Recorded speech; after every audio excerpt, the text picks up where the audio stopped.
Hindi, ang punto ko kasi, dapat kinausap mo muna. Dapat binasulan mo muna kung kinausap. O kaya nga tayo nandito, diga? Dapat binasulan mo na. muna, hindi yung lahat kaharap kami. Hindi ako naimik sa Ate Ethel. Ano sabi sa inyo? Sabi po ng Ate Ethel, galit daw po kayo. Malungkot ang Ate Ethel. Hindi nga nangiti man siya iba. Hindi na siya makaalakak ng katulad ng Oo. alakak na okay. Tapos sabi ko, sana hindi ako papasok ngayon. Gawa na siya, hindi ako pinapansin. Ano sabi? Hindi yata ako makapagpagawa ng bahay. Sabi niya po, hindi na ako magpapautang, ganyan. Oo. Yan, sabi niya, hindi na ako makapagpagawa ng bahay. So ngayon nga ay pupunta kami sa bahay ni Ate Ethel. Hindi niya alam. Umalis kami ng Kapitbalay.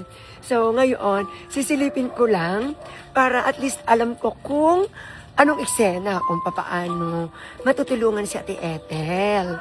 Diba? So, samahan niyo po ako.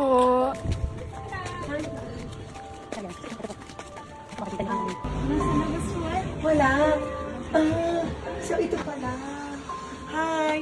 So ito pala yung bahay ni Ate Ethel na gusto niya na maipapinis. So okay naman pala. Ano daw dito ako nabukot ng dala? Ano yun? Pasok. Pangalan kang anak ni Ate Ethel? Ayan. Dito po natutulog ako. Dito natutulog si mama mo. Itong Raf. Okay. Mga butos-butos yung video. Oo. Huwag niyo muna sasabihin kay Ate Ethel na nagpunta ako, ha? Hindi niya alam. Ha? Ari. Parang ano. Ari. Ito nga parang hindi maano. Ubos na ako. Ubus na ang gilid. Ari. Tinakpan ng plywood. Ubus na ang tagiliran. Okay. Bilang nanay, ang gusto niya ay maging maayos ang tahanan. Tutulungan natin sa Ate Ethel. Ano? Ipapaay? Ano yun? Bibigyan natin ng pambili ng materyales si Ate Ethel. Sulatan mo na. Thank you for your service. Separation pay. Oo. Kanyari, ano ko na. Maghihiwalay na kami ni Ate Ethel. Tatanggalin ko na siya sa trabaho. Okay? Sorry. Hindi na. Yan. Separation pay. Thank you for your service.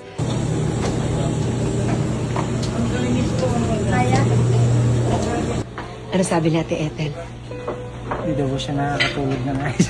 Hindi na siya nakakatulog? Hindi kaya easy. Hindi Totoo? daw narinig sa kanya. Nagpapaalam na po sa amin siya daw po maiibig. Nagpapaalam na siya? So, kunwari, pagtatanggol ko siya, so, tandalo mag-aaway. Mag-aaway tayo. Oo. Sige. Palalain natin to. Pagtatanggol mo siya? Pagtatanggol Okay, ko siya. sige. Mag-aaway tayo na. Okay. Pero hanggang dyan lang niya. Baka magtuloy-tuloy. Okay. Bilis manager! Hindi na natin isasama sa meeting ang iba. Tayo-tayo na lang. Ilang araw na ako nagdadamdam sa inyo.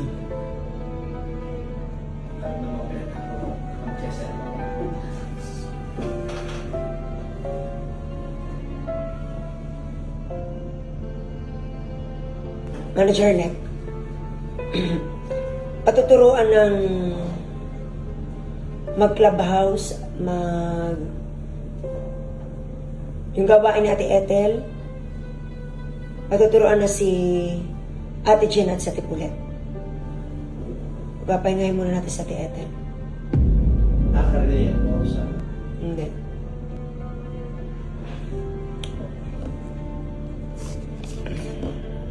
Basa.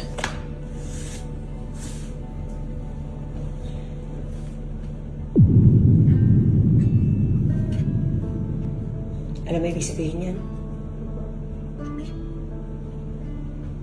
Ano yun?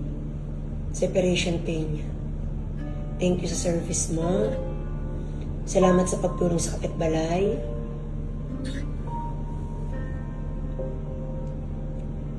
Siguro hanggang dito na lang.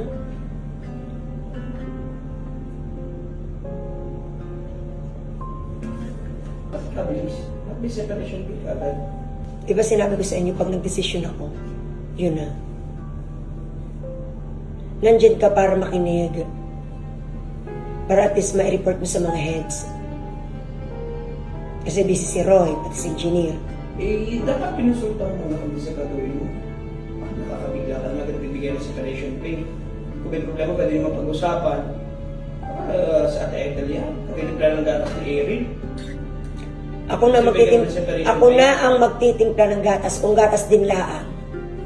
Hindi. Ang punto ko kasi, dapat kinausap mo muna. Eh, dapat pinasulan mo muna kung O kaya nga tayo nandito, diga? Eh, dapat pinasulan Nag-usap mo na. muna. Hindi yung lahat kaharap kami. Pala desisyon ka na naman. Ayaw mo na kakusapin personal bago karapin lahat. So ano tayo mag-aaway? Hindi ang akin. Dapat marami ka kinukonsider ng mga bagay-bagay. Kung ipabugso-bugso ka na ng desisyon mo. Kung hindi ka makikinig, lumabas ka na lang. Isa-isari ka na. Anyway, Ate Ethel, thank you. Sa stay mo naman dito, nagpakita ka naman ng kabutihan. Yun nga lamang, sabi ko nga sa inyo kung ano ang desisyon ko. Yun na.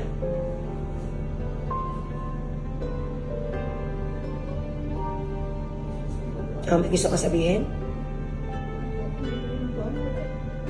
Ano? Wala akong magagawa.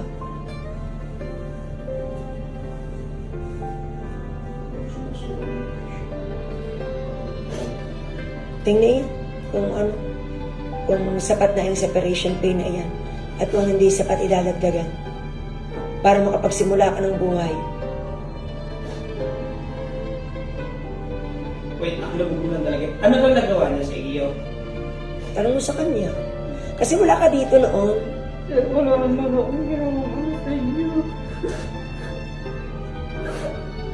Wala kang ginawa? Yan lang naman, sir. Pagkakamali ko, inakit ko lang sorry ako sa inyo nung magabi na yun. Wala kang ginawa? Yung hindi ako sabi kasi si Sir Kevin, okay lang daw, hindi mo na magbigay ng ano sa sahod na lang. Wala ka naman sadyang ginawa eh.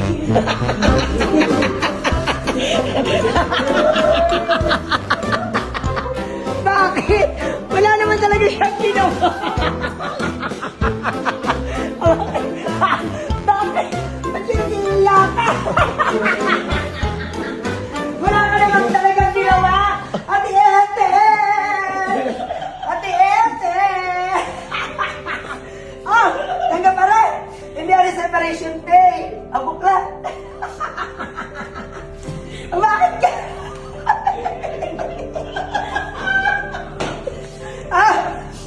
Buklat. Bilang iyan. Bakit?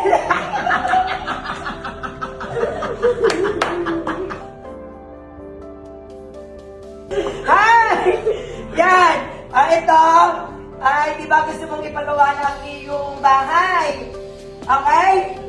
Ito, papagawa ng bahay!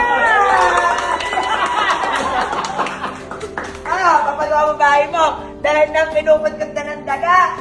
Di ka?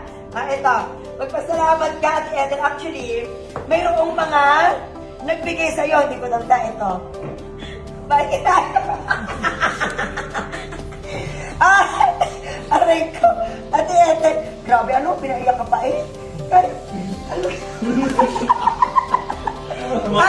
Ate Ethel! Sabihin mo! Maraming salamat, Sir Marvin! Ayan! Si Sir Marvin ay nagbigay sa'yo. Hindi na separation pay. Kinakabahan. Matangka pa rin. Ang isa. Dalawa. Apat. Okay. Tapos, may galing din kay... ito daw, ipinagdag sa baon ng iyong anak. Galing kay Ma'am Marilyn. Isa. Dalawa. Hindi pa niya mapil.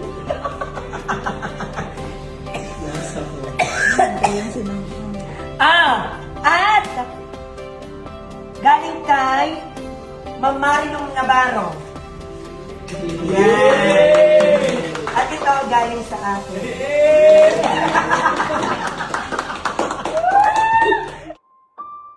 Yung araw sa problemado kasi hindi mo siya ninakausap. Joke lang yan. Joke lang, mahal na mahal kita, ha? Kaya hindi po inambita kagabi tuloy. Hindi daw niya ako yung kagabi. Ano naisip mo na sabi mo pag natapos ito, magpapanood tayo ng adobo kate Ethel. Umalis siya kasi kagabi.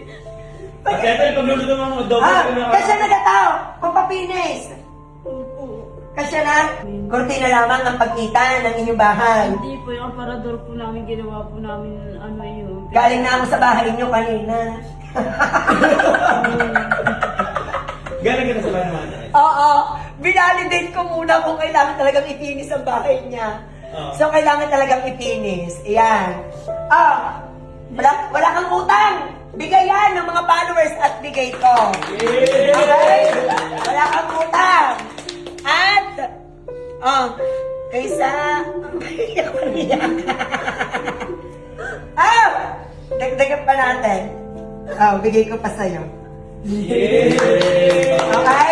Di ba maglinis mong bahay, ha? Bibiling semento. Okay?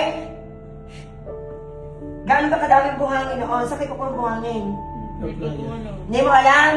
O, sakit ko na din ang buhangin.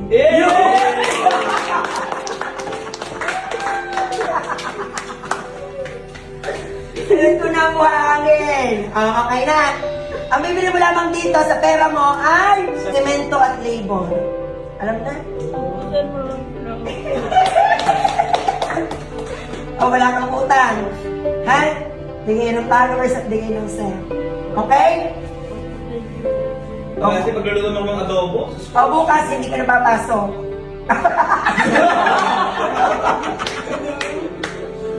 Joke lang. O bati na tayo. Joke lang yun! Hindi naman ako galit. Ay, alam ka na nag-sorry sa akin. Hindi ko pinansin. Sabi ko, lagot ka sa akin. O, goodbye! graduate ka. Ayan! Eh, pati na kami ng sir. Sa kaunting hindi pagkakaunawaan, mas mangingibabaw pa rin ang pagmamahal. Mas mainam ang may pusong mapangunawa at mas may timbang ang buting ginagawa. Para naman kay Madam Judith! Ari iyo. Ari mo para sa iyo, 1, 2, 3, 4, 5, 5 na. Eh! O, ba't kinaiyak? Ha? Ba't kinaiyak? Parang di ba na?